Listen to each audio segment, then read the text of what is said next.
कई लोग कहते हैं महाराज जी इसका मतलब निर्धन लोग कथा नहीं करा सकते। अब हम ऐसी एक जगह कथा करके आए हैं, आपको क्या बताएं। एक परिवार है, अब मैं जगह का नाम भी नहीं बोलूंगा, उनका नाम भी नहीं बताऊंगा, बस बता रहा हूं। इसी वर्ष की बात है, इसी साल की एक कथा हुई एक जगह निश्चित, तो हम वहां गए कथा करने। जैसे ही हम पहुंचे तो हमारे पंडित जी लोग सब आए। मैंने इनसे पूछी, मैंने कि वो कौन है कथा जो करा रहे हैं? तो एक आधा सा निक्कर पहने, इतनी छोटी उसकी हाइट बेचारे की, वहीं खड़ा था। बोले ये है मुख्य यजमान। अब मैं उनको देख, मैंने आप मुख्य यजमान हो? बोले हाँ। मैंने बहुत बढ़िया भैया। मैंने कहा आप क्या करते हो? तो बोले महाराज जी हम, कोई कार्य बताया उन्होंने अपना, वो करते हैं। मैंने कहा अच्छा चलो। जब उनकी व्यवस्था देखी हमने, तो ऐसे बड़े बड़े उद्योगपति भी व्यवस्था नहीं करते, नाक मुंह मोड़ते हैं, ये नहीं होगा, ये नहीं होगा, ऐसे नहीं होगा, ये होगा, हमारी तरह से होगा। महाराज जी को हमने बोला हम जैसे चाहेंगे वैसे बैठेंगे, जहां चाहेंगे वहां रहेंगे, हम जब बुलाएंगे तब आएंगे। सब लोग अपना अपना करते हैं, और ऐसी उत्तम व्यवस्था। तो हमने संकोच में एक दिन उनसे पूछा, मैंने कहा आप एक बात बताओ, इतनी सुंदर व्यवस्था आपकी कैसे हुई? बोले महाराज जी हम आपसे बताना ही चाह रहे थे, हम पे तो श्री जी ने कृपा की, ये कथा हमको लाडली जी की आज्ञा से मिली है। मैंने कहा मतलब? बोले गलती से हमारे अकाउंट में 50 लाख रुपए आ गए।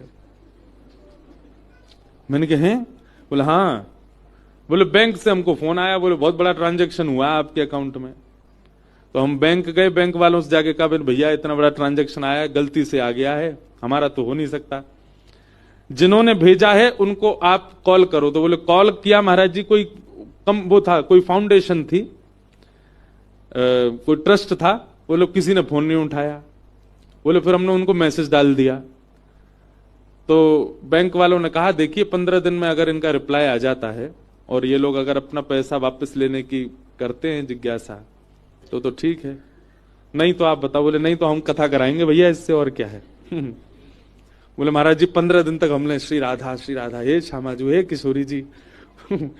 मन में ये भी भाव था कि भाई गलत पैसा यूज नहीं करना है, वो व्यक्ति जिसका भी ये बेचारा ले ले वापस, लेकिन मन में हो रहा था हे श्यामाजू कथा तो हम करा लेंगे, लेकिन हमको ऐसी करानी कि पूरा शहर आवे, सबकी भोजन की व्यवस्था हो, सबका लंगर हो, सबका भंडारा हो, और हम महाराज जी कथा सुनते हैं, हम इनको पूरे इनकी मंडली आवे, सब आवे, हमारा इतना खर्चा नहीं, खर्चा व्यवस्थाओं का खूब है। तो बोले महाराज जी 15 दिन हो गए, कोई फोन कॉल। वो बैंक वाले बोले आपको तो बधाई है, अब इसका टैक्स वगैरह जमा करवा देना जो भी है। बोले महाराज जी हमने फिर मन बना लिया कि इससे 1 रुपया भी अपने घर के लिए नहीं लगाना है, सबसे बोले सब कथा में लगाना। कथा कराई, ऐसी अद्भुत कथा। फिर एक दिन बोले महाराज जी हमारे घर चलो। मैंने कि चलो। जब मैं उनके घर गया, एक बहुत संपन्न व्यक्ति के यहां किराए पे एक कमरे में रहते हैं वो। तो जब मैं घर पे गया तो नीचे जो घर के लोग स्वागत कर रहे, मैंने कि आपके परिवार? नहीं महाराज जी ये हमारे मकान मालिक हैं, हम तो इनके यहाँ किराए पे रहते हैं। मैंने कहा आपका घर कहाँ है? बोले ऊपर है, हम ऊपर छत पे हमारा कमरा, वहां रहते हैं। ऊपर ले गए, 2-3 कमरे थे, वहां हॉल था, और उनके यहाँ सच में हृदय से ऐसा भाव आया कि सच में इनकी कथा श्री जी ने ही करवाई।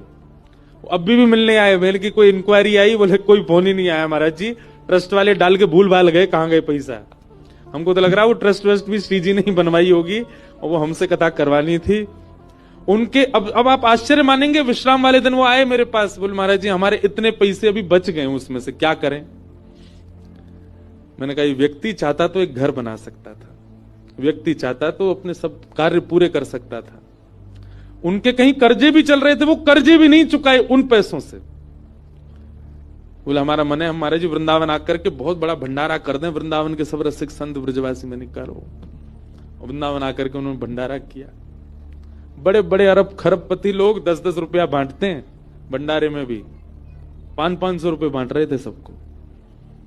1 रुपया भी मेरे प्रयोग में नहीं रहना चाहिए, सब ठाकुर जी की सेवा।